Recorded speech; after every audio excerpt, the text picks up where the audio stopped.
Instead of talking to you about C++, I want to talk to you about presentations and about how to make a slide deck that adds to your talk rather than distracting from it. I do want to caveat what I'm going to say with, these aren't rules. They're suggestions, maybe sensible defaults. You can make an excellent slide deck without following a single thing that I'm about to say. But if you're not sure how to build your slide deck, then these are some suggestions to get you to one that I think will work well. So let's start by talking about color. On the screen that's down here and on my laptop, this is all perfectly readable. But I can't see the bottom two. I can barely see the third from the bottom here.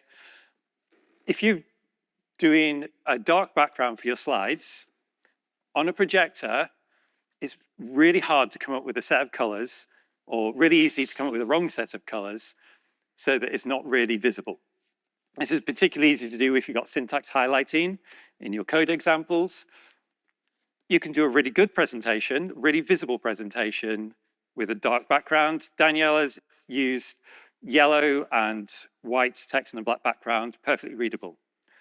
But my suggestion is default to using a white background. This is the same set of colors, same range of colors, and you can see that this is much easier to read on a projector screen.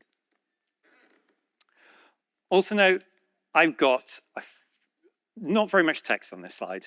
So just, you don't have to be as sparse as this. I like to be really sparse on my slides. But I would suggest against doing this sort of thing.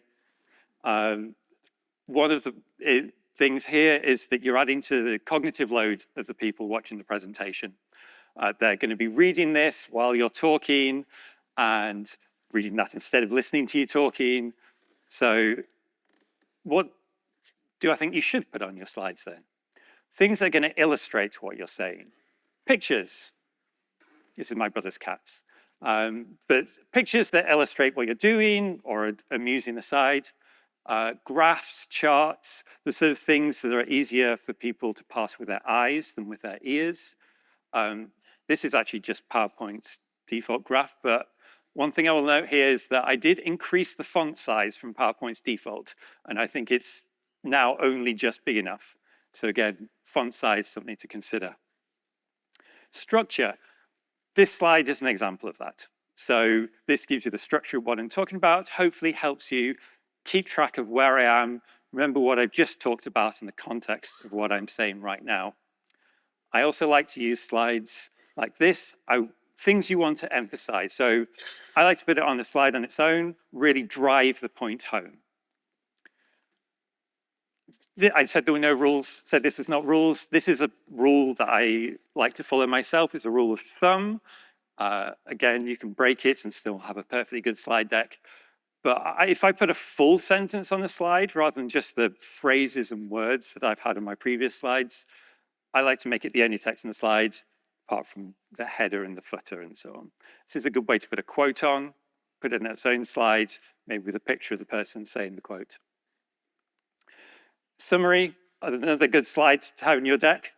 But in summary of this talk, my suggestions, you don't have to follow, are use light mode, illustrate and don't duplicate, use at most one full sentence on a slide.